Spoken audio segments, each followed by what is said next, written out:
सकल मराठा समाजाच्या विद्यार्थ्यांना मराठा समाज आणि आर्थिकदृष्ट्या मागास म्हणजे EWS दाखले देण्यासाठी तहसील कार्यालयाकडून योग्य ते सहकार्य लाभत नसल्याने मराठा बांधवांनी थेट तहसील कार्यालयावर धडक दिली आहे। यावेळी महसूल विभागाच्या आडमुठ्या धोरणाविरोधात निषेधाच्या घोषणाही त्यांनी दिल्या।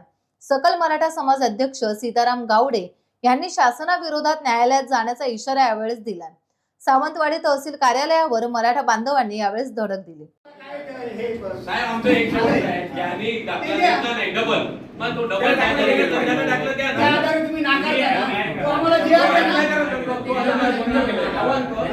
करू नाही झाला ना तर एकदा दर्जा होता जी मुलं मराठा दाखल्यापासून वंचित आहेत त्यांना याची निसर्ग आरक्षण मिळालंच पाहिजे। आर्थिक दृष्ट्या आम्ही साहेब तुम्हाला अप्लाय करतो त्या मुलांना सगळ्यांचं मुलांचं त्याला देऊन टाका त्याची ॲफिडेव्हिट घ्या अप्लाय करा हो चालेल ना।